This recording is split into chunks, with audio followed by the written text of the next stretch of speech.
देश की सीमा की सुरक्षा में लगे एक जवान जो अपने घर में ही आखिरकार अपनी सुरक्षा नहीं कर पाया, अपने ही घर में आखिरकार उसकी मौत या यूं कहें कि हत्या कर दी गई। हत्या करने वाला कोई और नहीं बल्कि उसकी अपनी ही पत्नी थी।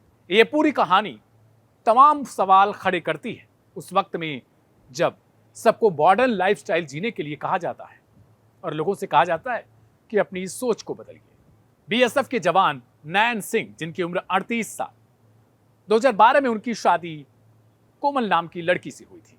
करीब 14 साल दोनों की शादी को हो चुके थे और 2 बच्चे थे। कोमल और नैन सिंह में प्रेम अपने परवान पर रहता था। कोमल को शुरुआत में लगता था कि उनका पति फौज में है, देश के नाम पर सेवा कर रहा है और इससे उनकी छाती चौड़ी हो जाया करती थी जब वो लोगों से बोलती थी कि मेरा पति तो फौजी है।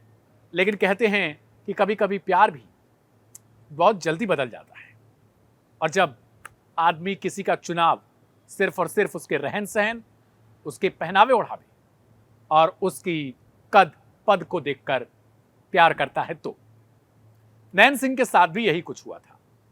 नमस्ते, मेरा नाम है दिव्यांशु। प्रेम कथा के आज के इस एपिसोड में आपका स्वागत है।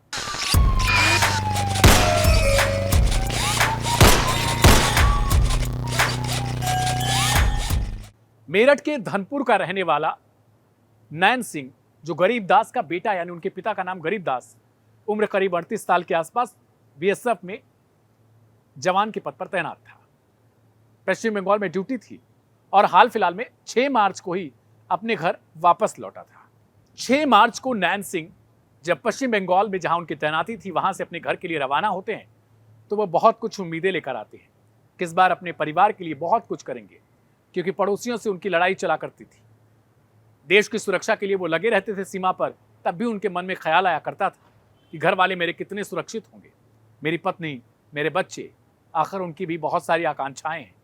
तभी कोई वहां पर सुरक्षा करता रहता है, ये सोचकर कि चलो मेरी जान की सुरक्षा भले ना, लेकिन मेरे घर वालों की, मेरे बीवी बच्चों, मेरे पिता माँ बाप, सबकी सुरक्षा सही से रहे।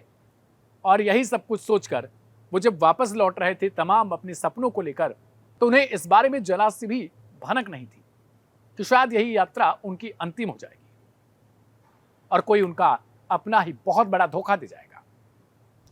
दरअसल नैन सिंह और उनकी पत्नी कोमल, इन दोनों के बीच शादी के कुछ साल बाद से विवाद शुरू हो गया था और इस विवाद के पीछे कुछ और नहीं बल्कि अवैध प्रेम संबंध, जिसे आज के मॉडर्न युग में बॉयफ्रेंड और गर्लफ्रेंड का नाम दिया जाता है। तब के स्टेटस में जब मैरिटल हो, यानी मैरिटल स्टेटस होने के बावजूद लोगों को यह लगता है कि बाहर वो किसी और के साथ रिलेशन में रहेंगे तो उनकी लाइफ जो है वो बहुत मॉडर्न हो जाएगी और ऐसा करना कोई अपराध नहीं है। और अगर कोई इस बात का विरोध करे तो उसे कहा जाता अपनी सोच बदलो। नैन सिंह ने अपनी सोच नहीं बदल पाए थे। नैन सिंह को जब इस बारे में पता चलता है कि उनकी पत्नी कोमल का रिलेशन, अवैध संबंध, उसके मौसेरे भाई से है जिसका नाम गुलशन है, वो खफा हो गए। अपनी पत्नी को समझाते हैं कि देखो ये सब गलत है, तुम्हें किस बात की कमी है वो मुझे बताओ, मैं उसे जरूर पूरा करूंगा। लेकिन शुरुआती प्यार टिक नहीं पाया था। इसके पीछे की वजह बताई गई कि कोमल को कमी होने लगी थी शारीरिक चीजों की, जरूरतों की, इसे कोमल बताती है। और यही वजह थी कि उसकी धीरे धीरे नजदीकियां अपने मौसेरे भाई गुलशन से हो गई। उसने उसे अपना बॉयफ्रेंड बना लिया और अब दोनों साथ रहते थे, अक्सर करके मिला करते थे, कमरों में पल बिताया करते थे। और ये सब कुछ कोमल को अच्छा लगने लगा था, क्योंकि उसे लगता था कि शारीरिक जो जरूरतें हैं उसकी पूर्ति कोमल की गुलशन कर रहा है और पैसों की पूर्ति उसका पति खुद है ही, बच्चों को पालने पोषने के लिए। जब इस बार आ रहा था बीएसएफ का जवान, तो वो मन में ये भी सोच रहा था कि इस बार जाऊंगा तो किसी तरीके से इन बातों का एक अंत करूंगा, पत्नी को बोलूंगा कि घूमने फिरने के लिए निकलना है तो वो साथ में आए। लेकिन वो ये सब कुछ नहीं कर पाया। 2 अप्रैल को उसे वापस जाना था अपनी ड्यूटी पर, लेकिन 26 तारीख की देर रात तक उसका खून हो गया। अपने भाई और अपने घर वालों के साथ बैठकर, प्रदीप वगैरह के साथ वो खाना खा रहा होता है देर शाम को। लेकिन दूसरी तरफ कोमल इस बार ये तय कर चुकी थी कि चूंकि कोमल और गुलशन को एक बारी बीएसएफ जवान ने पकड़ लिया था और जो हालात थे वो बहुत ही ज़्यादा ख़राब थे। यही वजह थी कि इस बार कोमल ने सोच लिया था कि हिसाब किताब कर लेना है और ना ही ये जीवित रहेगा बीएसएफ का जवान और ना ही उसके साथ मारपीट होगी, जैसा कोमल का आरोप था कि बीएसएफ का जवान नैन सिंह उनके साथ मारपीट भी किया करता था। लेकिन जो नैन सिंह के पिता हैं उन्होंने बाद में पुलिस को जानकारी दी थी कि मारपीट सिर्फ इसी वजह से हुई थी क्योंकि कोमल अवैध संबंध में थी और ये बातें उसको अच्छी नहीं लगती थी नैन सिंह को। और मुझे लगता है कि कोई भी पति ये सब स्वीकार नहीं कर सकता। 26 तारीख को ही पहले से ही चूंकि सब चीज की तैयारी कर रखी थी और इसीलिए गुलशन के साथ मिलकर 3 और लोगों को हायर करती है और इसके लिए उसने 6 लाख रुपए के अपने ही जेवर बेच दिए और उसको बेचने के बाद अवैध पिस्टल खरीदा जाता है। गुलशन ने 3 लोगों को हायर किया था। वो तीनों लोग 26 तारीख की देर रात जैसे ही नैन सिंह खा पी कर सोने के लिए जाता है, क्योंकि वो फौजी था एक तरीके का, अर्धसैनिक बल बीएसएफ, इस वजह से उसके खून के लिए इसने 3 लोगों को हायर कर रखा था। 3 लोग जाते हैं और गोली मार दी जाती खोपड़ी में सीधे। कुछ ही वक्त में नैन सिंह की मौत हो जाती है। देर शाम तक अगले दिन 27 मार्च तक किसी को पता ही नहीं चलता है। सोचिए कितनी आश्चर्यजनक बात है ये। 27 तारीख को जब नैन सिंह के पिता जाते हैं वहां पर, देखते हैं उनका बेटा तो है ही नहीं।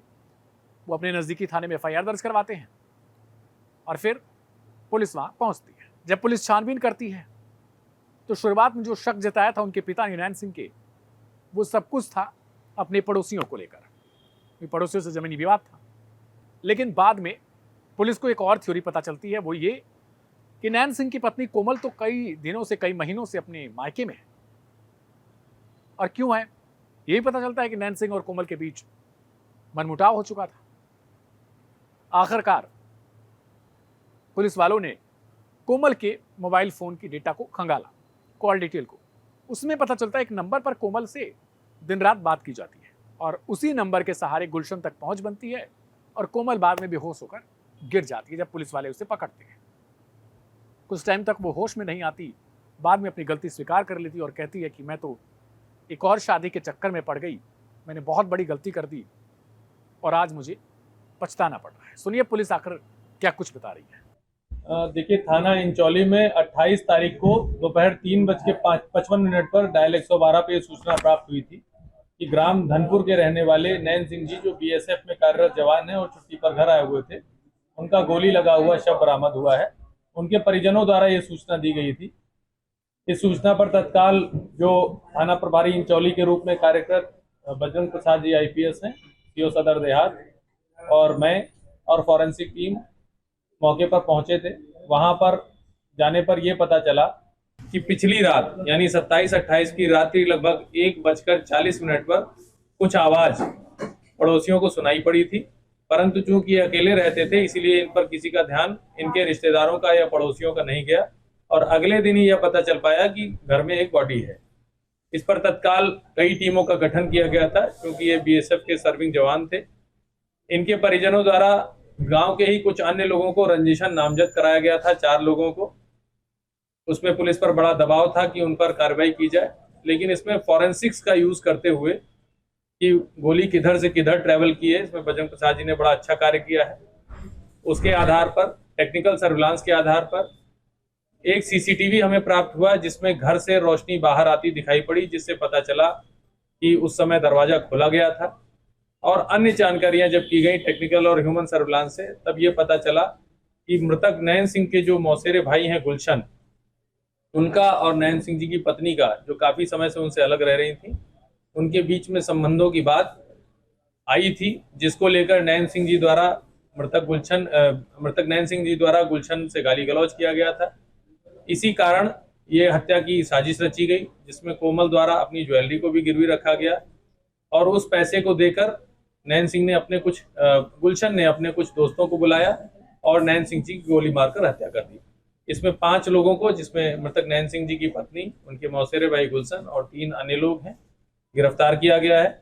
और जो घटना में प्रयुक्त तमंचा और जो खोखा कारतूस है वो भी बरामद किया गया। मृतक की पत्नी को भी गिरफ्तार किया गया है, कोमल को, इसका क्या अपना किरदार रहा इस हत्याकांड में? जी, अभी तक जो पुलिस जांच में सामने आया है कि मृतक की पत्नी ने अपने जेवर गिरवी रखकर पैसे दिए थे, जिसे कि गुलशन, जो कि मृतक के मौसेरे भाई हैं, उन्होंने अपने दोस्तों को दिया था और इस घटना में सम्मिलित किया था।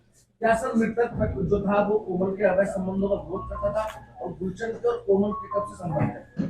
जी, इस पर हम कोई जानकारी हमारे पास नहीं है, लेकिन ये बात सामने आई है कि ये जब से वो अलग रह रहे थे तब से इस प्रकार के संबंधों की बात सामने आई है।